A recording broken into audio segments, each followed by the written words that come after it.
Over 100 Palestinians were killed waiting for aid in Gaza City on Thursday, bringing the death toll in Gaza to over 30,000. Israeli forces opened fire on the crowd as they pulled flour and canned goods off trucks, per an Associated Press report. According to reporting from Al Jazeera's Ismail Al-Ghoh, after opening fire, Israeli tanks advanced and ran over many of the dead and injured bodies, saying, quote, "It is a massacre on top of the starvation threatening citizens in Gaza."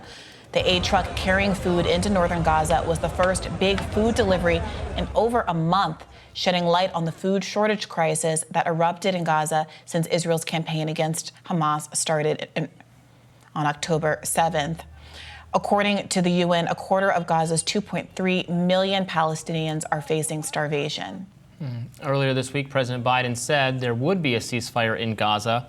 But according to Israel and Hamas, it's not happening. Representatives for both the IDF and Hamas have poured water all over that optimism. They say there are still significant gaps to bridge in the negotiations. Hamas wants a guarantee of a total ceasefire and the withdrawal of Israeli troops from Gaza.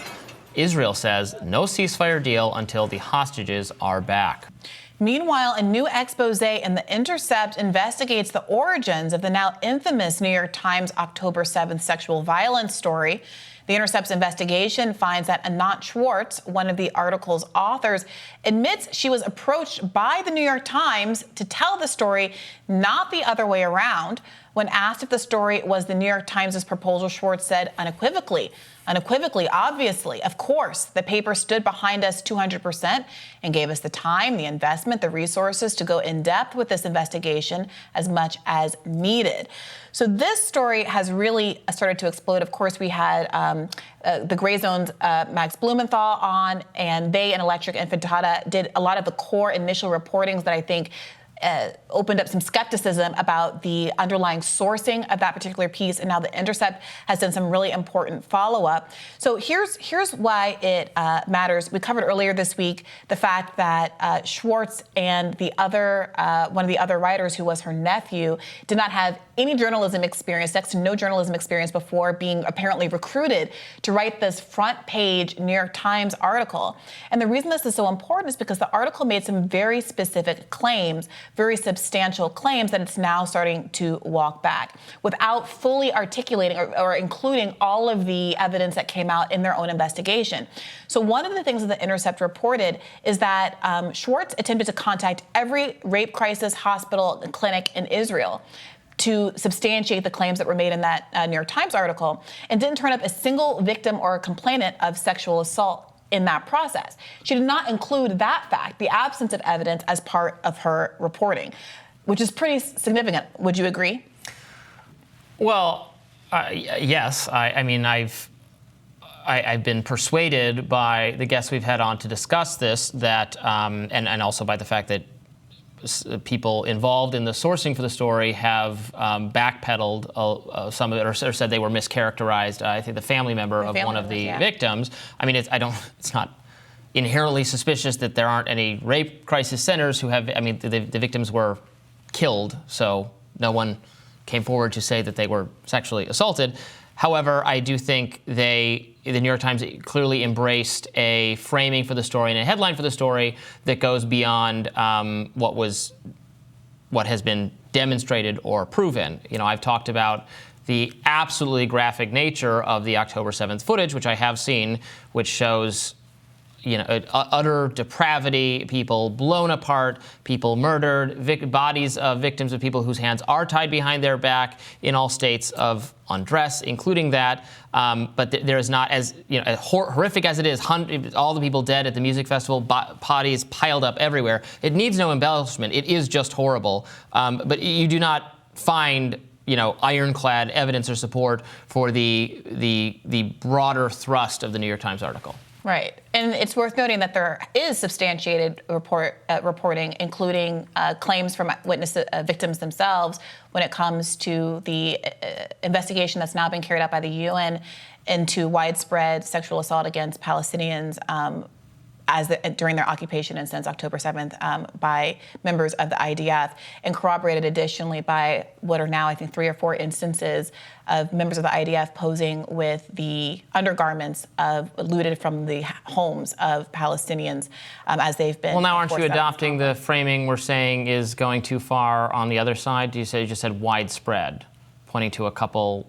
Oh, I'm not pointing to a couple. That's the UN. I can read the actual UN reporting language. And remember that the UN also so wanted to. Your position is Hamas does not use rape as a weapon of war, but Israel does. No, I don't think I said rape as a weapon of war. I said widespread. And I couldn't find the actual language from the UN investigation. It's worth noting that the UN also wanted to investigate the claims of rape against victims, Israeli victims, but Israel would not allow them to do so. While I'm looking that up to find the exact language, which I'm more than happy to read into the record because it's pretty scathing, let's talk about this horrible event that also happened as we were sleeping last night. There have been a scarcity of food trucks delivered, obviously, into Gaza. Particularly, there's rampant starvation in northern Gaza.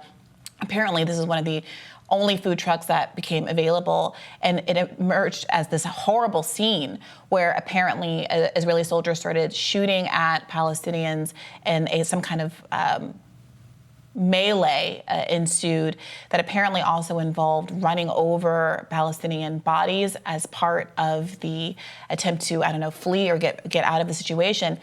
Following this reporting, there are some that are using this as a justification some in the Israeli government that are using this as a justification to stop more aid going into the area, saying this is exactly why we can't deliver aid. And as we reported yesterday, a number of neighboring Arab countries have resorted to a food drop into the region as an effort to get supplies in, given that they have been restricted by the Israeli government.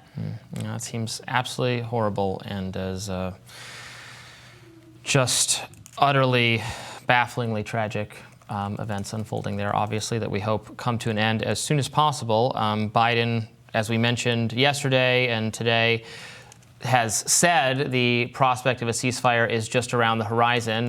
That does not actually appear to be the case whatsoever. It seems an exaggeration aimed at sapping some of the enthusiasm of the uncommitted vote in Michigan.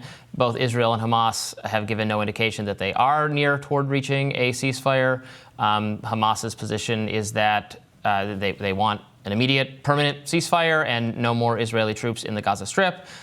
Israel wants an end to Hamas's rule in Gaza and the return of hostages. So no one is really budging on that yet.